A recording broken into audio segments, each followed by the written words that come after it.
भोजबाधा खांबरवला आणि भंडारा उत्सव माझ्या मामाने चालू केला. अशीच लोक यायची, खायची प्यायची, उड्या मारायची, निघून जायची. मामाने विचार केला ह्या तळावर करमणुकीसाठी काहीतरी पाहिजे. पाहुणं करमणुकीसाठी काय आणू आपण घरात? मला खाली बसलेली ओय पुढे बघा, पुढे पुढे तिकडे काय का चाललं. करमाईसाठी काय आणू घरात आपण?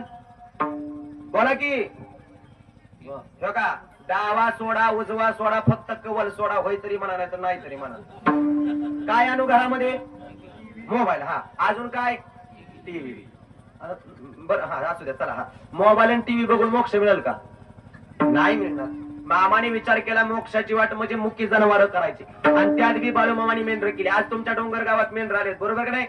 कधी प्रश्न पडला का बाळूमामाने मेंढरच का केली असतली?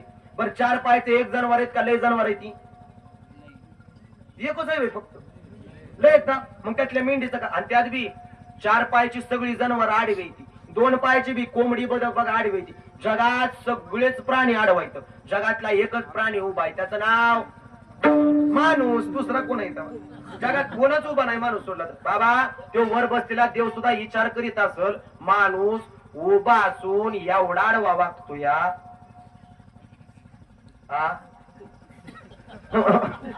उभा असून एवढा आडवा वागतो या. आडवा असता तर कसा वागला असा देवाला प्रश्न पडला. एवढं विचित्र वागायला लागलो गड्या आपण, एवढं वाईट वागायला लागलो आपण. मग त्यातल्या आडव्या मेंढीचा का स्वीकार केला आहे का? बाळूमामाने मेंढर का केली ती त्याला कारण या. मेंढी माऊली नम्रतेचं प्रतीक आहे. कधी बघा मेंढी चालताना खाली मान करून चालते, ताट मान करून चालत नाही माणसागत. ते झुकून राहाय शिकवते, नम्र राहाय शिकवते. आज सुद्धा बाळूमामाच्या दारात आलाय मामाचं मंदिर. मामांचं जिथं मंदिर असेल, जिथं पालखी असेल, मामा तिथं एकच शिकवतात, झुकून चाला, नम्रतेने जगा. नम्र झाला होता तिने कोणी जाणता. मामा एवढं शिकवतात जशी माझी मेंढी माऊली मान खाली करून चालते तसं तुम्ही चालाय शिका. मामाचा दरबार एवढं शिकवतो या.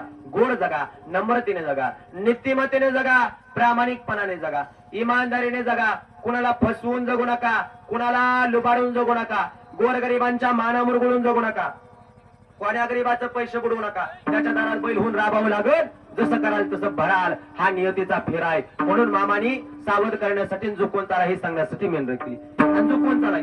ऐका पुरुष वर्ग आलाय मामाच्या दारात. महिला मंडळ तुम्ही मामाच्या लेखे आहात. समाजातून चालताना बाबा सगळ्यात पैर पावण्यातून प्रतिष्ठेतून चालताना नेहमी झुकून.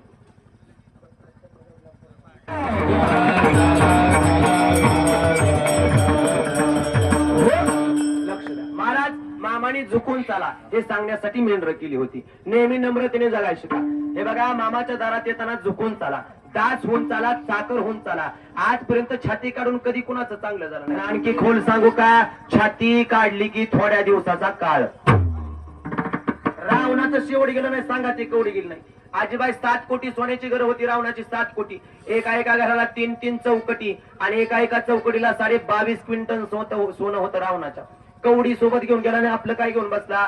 पाया पडून सांगतो झुकून चाला. मामा जर मामाच्या दारात येताना वाटलं ना मामाने आपलं चांगलं करावं, ऐका रे बाबा तुम्ही किती श्रीमंत किती जागीरदार आपापल्या घरी, त्या मामाच्या दारात येताना वाटलं ना मामाने आपली लेकरं बाळ सुखात ठेवावी, मामाने संसार सुखाचा करावा, मामाने आपल्याला सुखात ठेवावं, तर ऐका तुम्ही किती श्रीमंत किती जागीरदार आपापल्या घरी मामाच्या दरबारात येत असताना जिथं आपल्या चपल्या काढल्या ना तिथंच आपल्या फुगेरीचा मोठेपणाचा जाळ करून येत जा, त्याशिवाय मामा पावत नाही.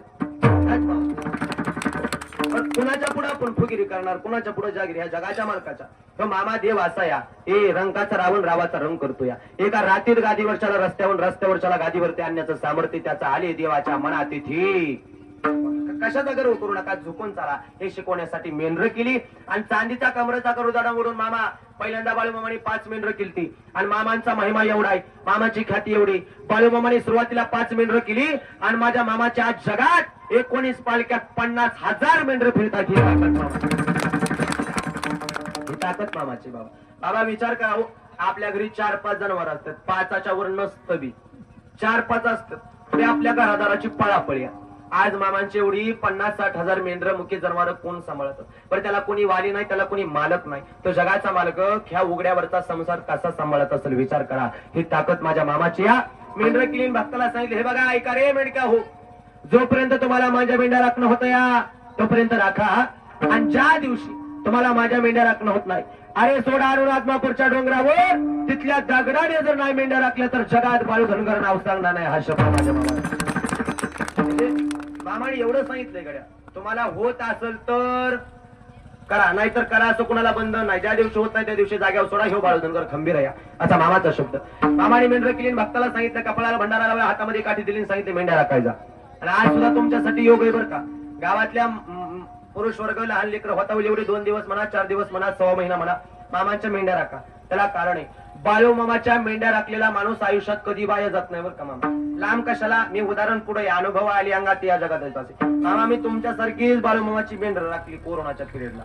मला वाटते जेव्हापासून कीर्तन करतोय, महिन्यातून एक 10-12 कीर्तन असायची, पण जेव्हापासून माझ्या मामाच्या मेंढ्या राखल्या, जेव्हापासून मामांची तन मन धनाने सेवा केली, जेव्हापासून मामांचा ग्रंथ हातात आहे, जाहीर सांगतो या जगाच्या मालकाच्या दारात एकही दिवस घरी नाही कृपा फक्त संत बाळूमामाचे. मामा देतात.